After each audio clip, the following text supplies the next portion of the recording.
Good morning and welcome to this Delta Energy and Environment webinar. Today we're going to be talking about who will the winners be in the flexibility market in the UK. Thank you all for joining. I hope that you find this really interesting. And today it'll be myself and Jenny that are presenting on flexibility. So here's some pretty pictures of us both so you can see us. So I'm Pip, or Philippa for the longer version. I'm a senior analyst here at Delta Energy and Environment, and I've been leading our research on flexibility. And I'm Jenny. I've been helping out with the report, mainly focusing on the business model section. So that's my core bit of the DSR. And this is part one of a three-part webinar series, and we've got a lot to talk about in the flexibility space at the moment. So today will be about demand-side response, and specifically UK and with industrial and commercial customers. Part two we'll look at energy storage opportunities, and part three will be analysing the synergies between the two. So if you're interested in this space, I suggest you log into all three because they're going to be really good.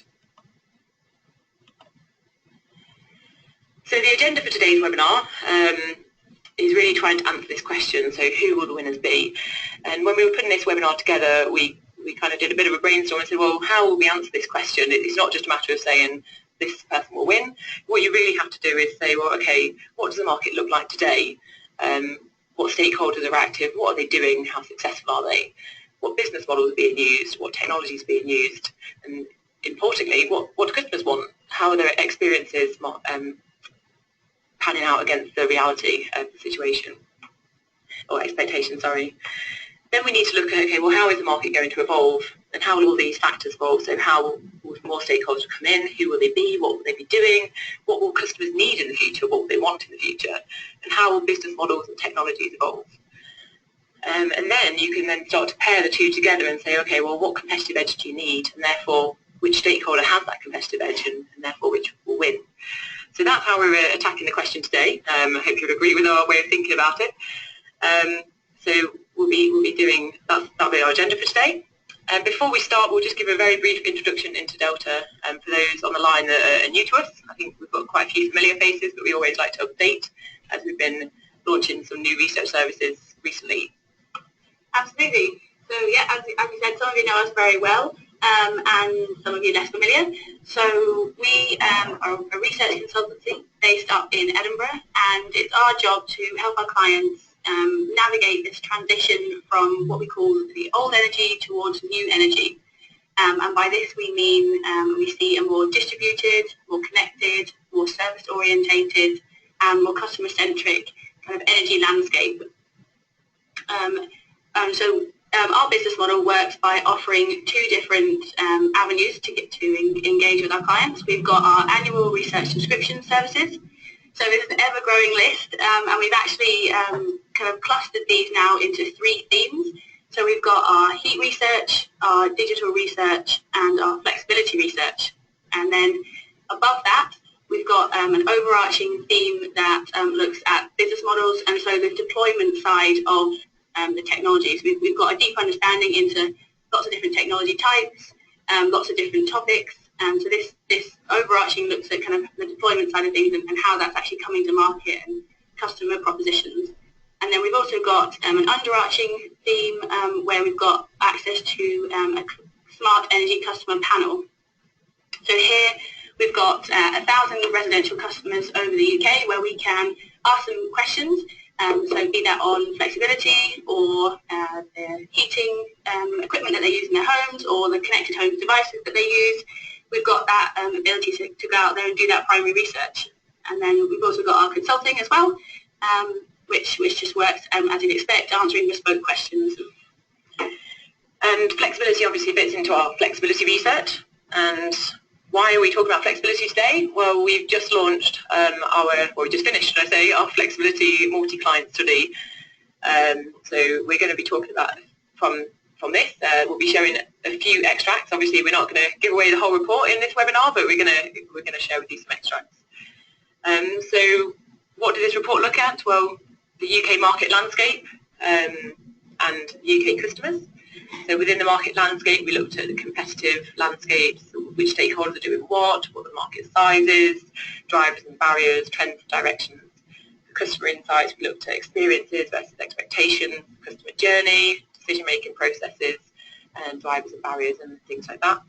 We also did a global scan of business models and technology innovations and looking at how these apply to the UK market. So it's quite a comprehensive piece of work, so you can imagine there's no way we can possibly cover this in one single webinar, but it is available as part of a report we've recently published.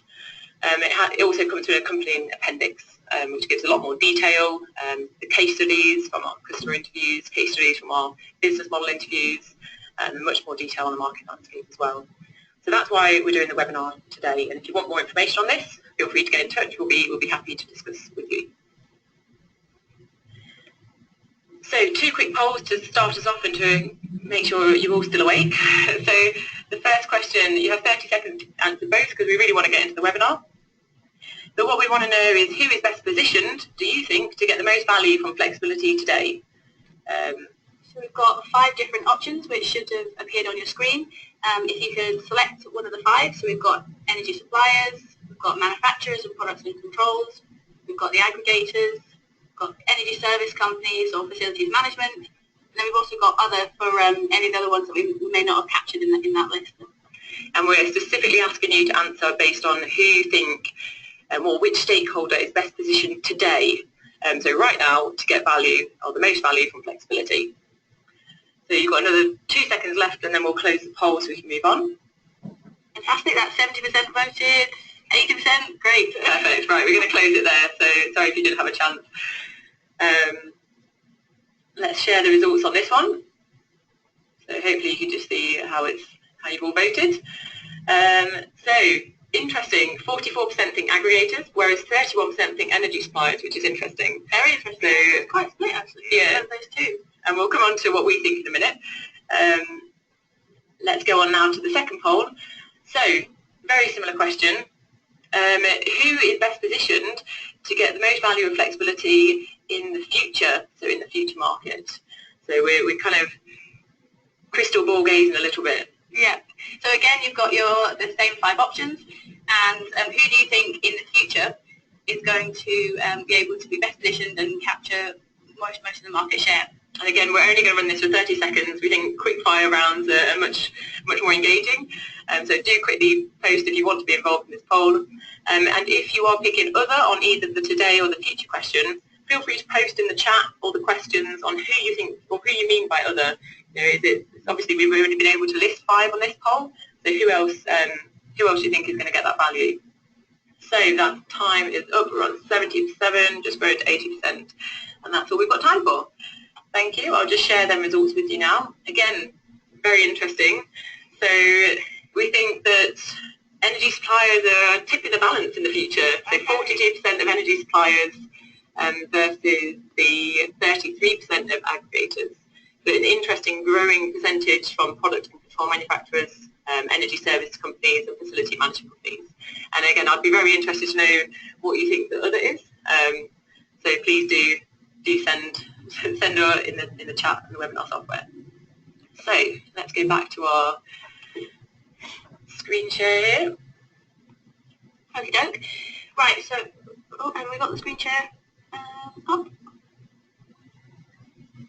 What we're going to discuss now is the market and how it looks today, so that we can then go on to analyse what we think is going to happen next.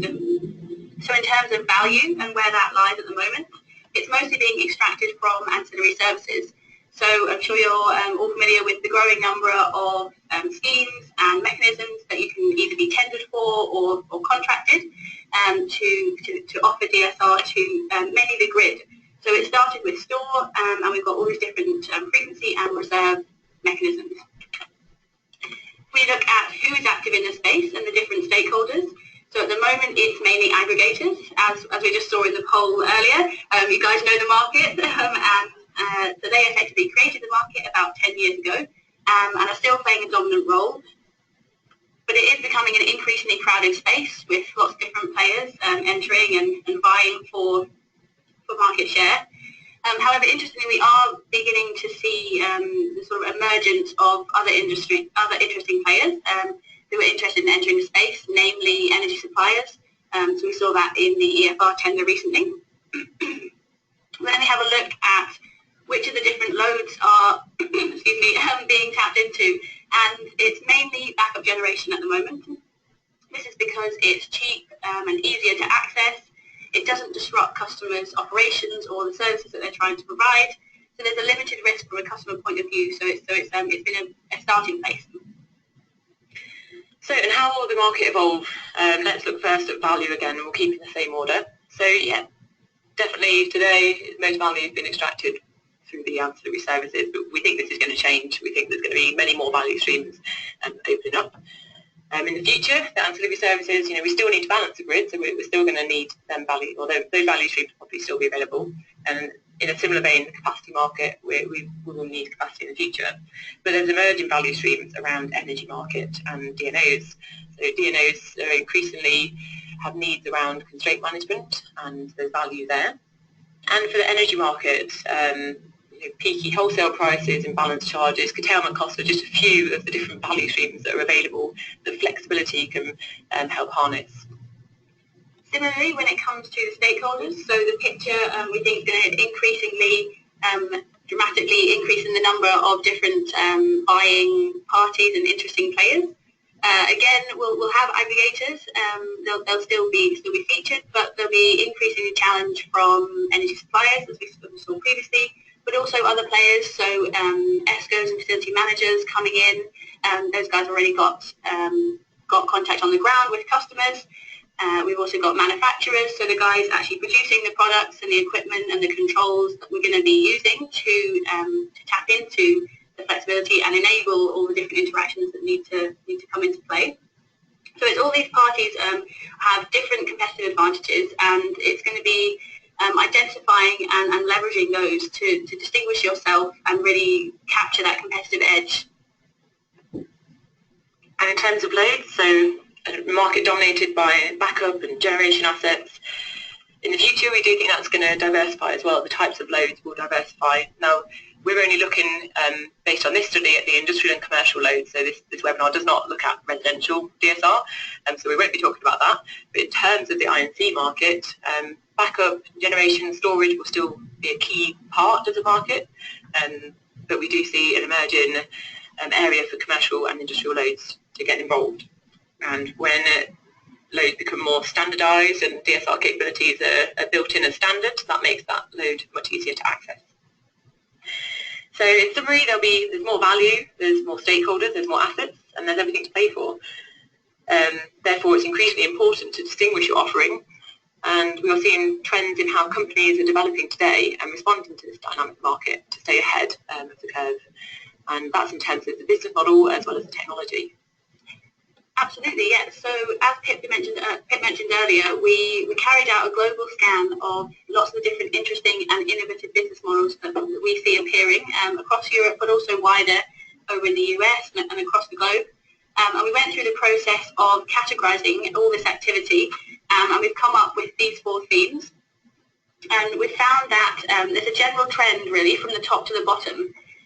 But there's also companies that are hopping between some of the themes and going back and forth. So it's not simple. But some of the interesting examples would be, as we mentioned earlier, so ESCOs who have got that contact on the ground with customers, and they come in here at the Flexibility Plus. So offering site optimization, energy efficiency, but also realizing that there could be the potential interest in diversifying that offering to also include demand side response. Another starting point, and kind of as building on the increasing number of value streams and stacking and optimizing them, is an entry point in the energy market model. So here, you've got the ability to potentially monetize flexibility against the wholesale market or reduce imbalance costs, while also responding to crisis management. So really, it's becoming much more a complex picture, and we've got all these different value streams and tapping into all these different loads as well.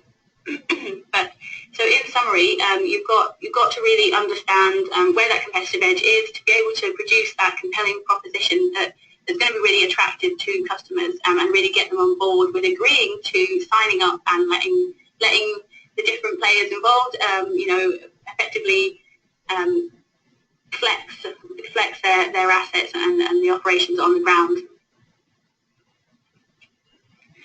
So in a similar vein, we also looked at the technology innovations globally through a scan, and we characterised these in the categories you can see here. And there's a number of different players that are doing this today, but we created our own kind of long list. So we've talked about a little bit about how the market evolves and how the business model evolves, and that really ties into the technology themes here. So, for example, looking at selling flexibility into multiple markets, we see that the value streams are going to continue to diversify, as well as the loads. So you need to be able to manage lots of different, thousands even of distributed assets, and you need to be able to optimise and maximise the value of them to the customer via selling flexibility into multiple markets. And what I mean here is not just a kind of patchwork way of doing this, but something that's seamlessly integrated and it's easy for the customer.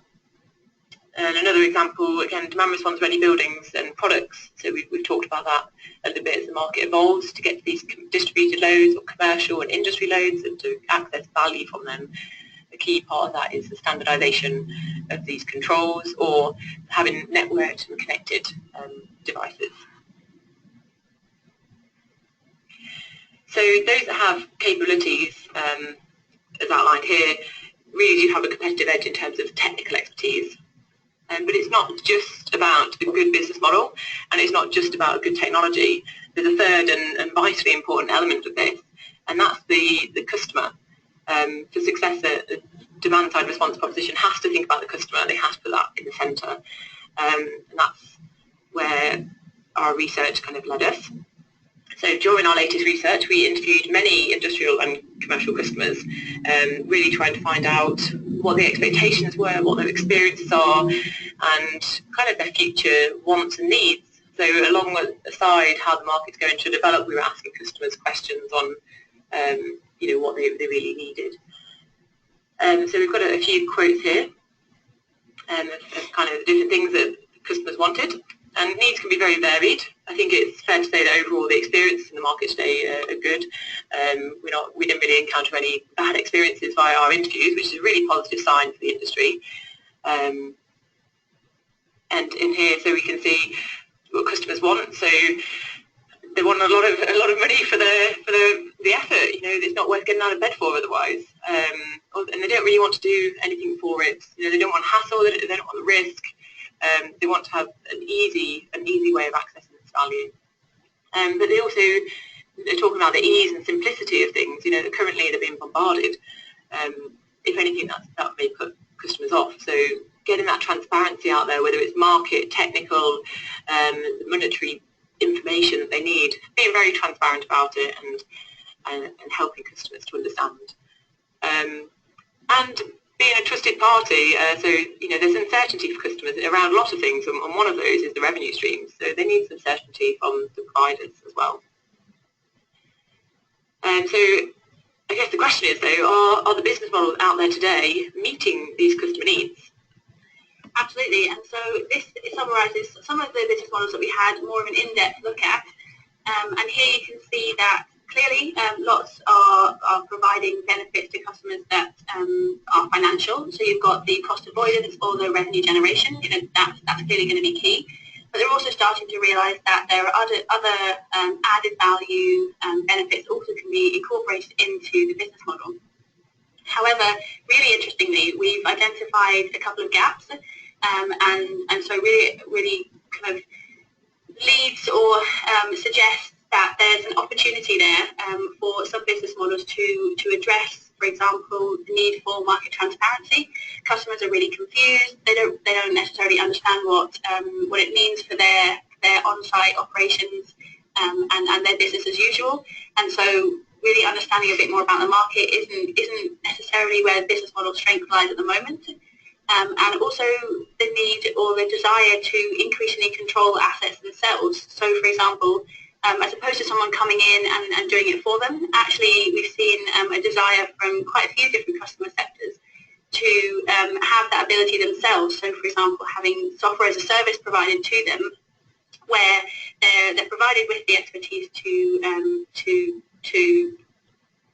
potentially flex and monetize the flexibility more for themselves. So as Jenny's highlighted, there's a few unmet needs there with current business models. There's also others that we found, and a bit of a summary here. It's not an exhaustive list, but transparency, more information, making it easier, having a bespoke proposition that suits them, not necessarily the provider, but they want their needs to be met, risk and hassle-free, and working with a trusted partner, someone that they see as the expert, that's credible, that has a fantastic reputation. Maybe building up an on-site presence, for example, could help with this trust. So quite a lot of needs. There's quite a few more, and I guess this leads us into, well, who can meet these needs, and which stakeholder? And the way we look at that is, well, who has that competitive advantage? So let's have a look at this. So stakeholders can differentiate themselves and stand out from the crowd, depending on the competitive edge. And the first I've just mentioned on the last slide is having that on-site presence. So being that trusted advisor for the customer, really understanding the customer and what they need, and building the trust and credibility with them. Then we've also got creating this compelling customer proposition. So really getting customers happy enough to sign up and let someone flex their assets that they've got. Technical expertise, again, touched on this with the technology innovations. It's a highly expert area. The technical expertise shouldn't be underestimated. Then we've also got reputation. So this is really important when it comes to customers trusting and feeling secure about the kind of different offerings that are coming in front of them. And so you've got the importance of brand and credibility. And it was really highlighted in a lot of the customer interviews that we did that one of the key things that they required was really trusting that the provider was an expert in the area of demand response and really knew exactly what they were doing and could, for example, provide case studies of providing demand side response in a similar situation to really give them that added security and comfort. And monetizing flexibility, we've touched on this a few times with value streams evolving and dynamic marketplace. Technical expertise of being able to stack the different value streams in an integrated fashion. It's not just as simple as buying and selling energy. There's a lot of intelligence around how to monetize flexibility and to optimize this to the customer so they get the maximum value. And then finally, the ability to grow and adapt. So as we've seen, the market is incredibly dynamic. We've got lots of different value streams changing. We've got lots of different assets potentially becoming more available.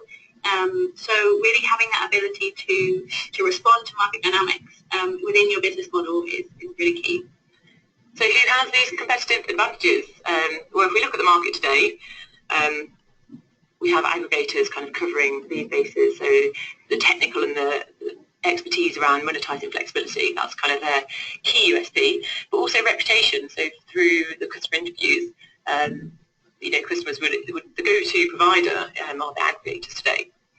So that's today's market, but what about the emerging market and the emerging players? Where would they come in with their competitive edges? How will they compete? Will there be a challenge for aggregators? Will they eventually overtake aggregators, or will aggregators expand into these other competitive edges to secure their own position? So, one of the key examples here, as we said previously, is ESCOs and having their on-site presence. So really having bodies on the ground, establish existing relationship that they've already got with regards to familiarising themselves with the operations, services, the day-to-day business that their customers are trying to provide. So they've already got that established relationship, and that's come out as really important key competitive edge for them, this on-site presence. And then the other stakeholders in the market, so we have some other big players that are likely to become more and more interested in this space. So the likes of big product manufacturers, control manufacturers, energy suppliers. Well, for sure, deep pockets and that financial security, investing in a market for the long game is probably where their starting point is. But also they also breach on some of these other competitive advantages, and especially for energy suppliers. So maybe not today monetizing flexibility, but they can access certainly more of the value streams. And commercially compelling proposition, I think that's kind of everything to play for still. There are propositions out there that are currently working. There's some success in the market today. There's lots sort of trying to trial different options as well. So really, people are still trying to get to grips with actually what's going to work best. There's no silver bullet maybe at the moment, but yeah, we're seeing software as a service type models come in. The ESCO models coming in, the aggregator model. There's lots of different people trying lots of different things, and that's only going to, the competition's only going to get more and more aggressive. So everything to play for in a very dynamic market, I think, is where we're going to end this today. I've just seen the time, so we probably need to roll on to the questions that you have for us. So as I said, this is a very short, it's only a half-hour webinar, and we can't possibly cover lots of detail in this. It's just to give you a bit of a teaser into our latest research.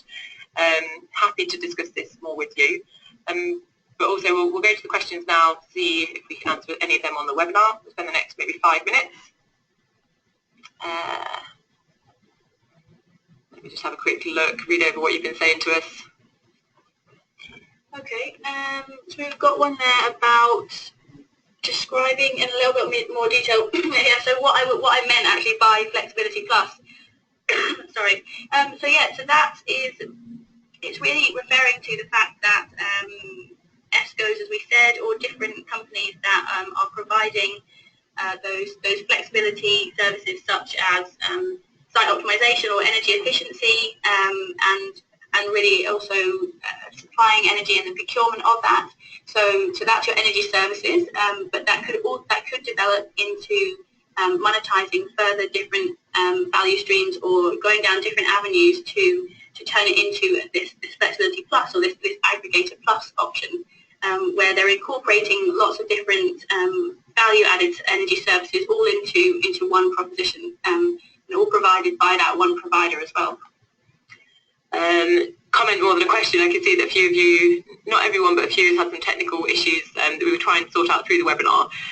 We will be sending out a YouTube video of this, so hopefully you can get everything you need. We can also send the presentation. If you send us an email, we can send you the presentation from today's webinar. On to the next question though. We had a few acronyms: DNO, Distributed Network Operator, ESCO, Energy Services Company, and FM is Facility Management.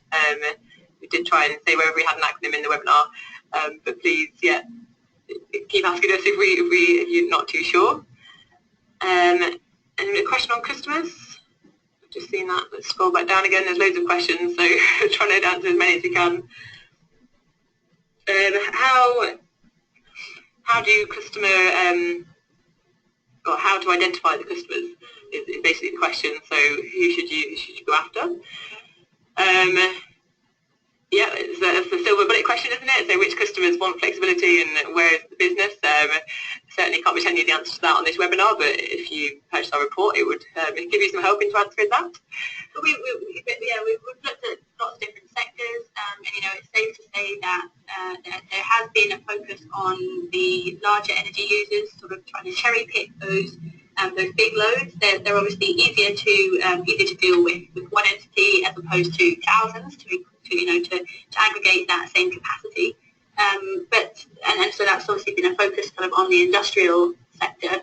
But we are seeing interesting movements and kind of a move away from that, and that diversifying and moving potentially more towards the commercial side. So some interesting insights there. Great.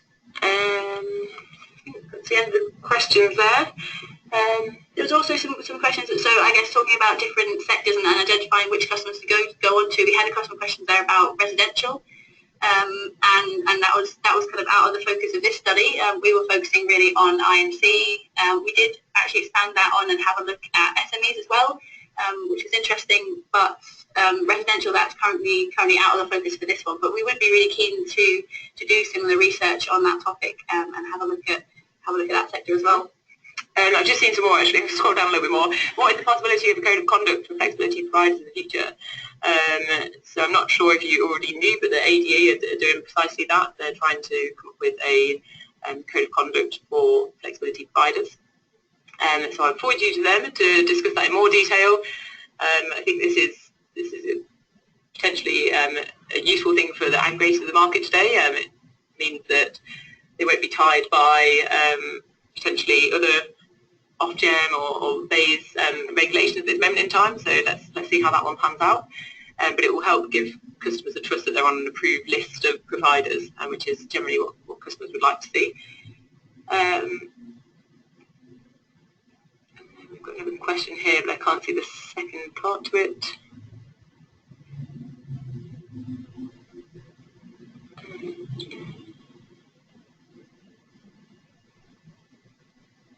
So yeah, we've got a question about trends in flexibility, and so we've got a couple of questions on the trends. I'm trying to answer as many of the similar ones together. So question about the trend and the time horizon which we consider these evolutions.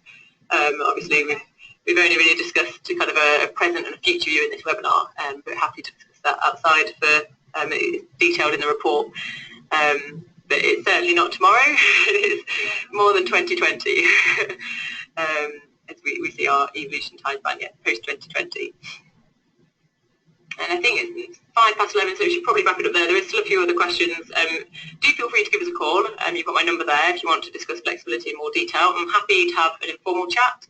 Happy to talk more about the study. A few of you have asked questions on how much is the study and how can I get hold of it. Just give me a call after this webinar and I'll be happy to discuss. But for now, thank you very much for joining. That's been really interesting for us. Sorry for those that had technical issues, and I'll be sending out the recording anyway. So please get in touch if you'd like a copy. Thank you for joining, and we hope to see you at part 2 webinar on the 7th of March on storage. Fantastic. All right. I hope you all have a good day. Thanks. Bye-bye.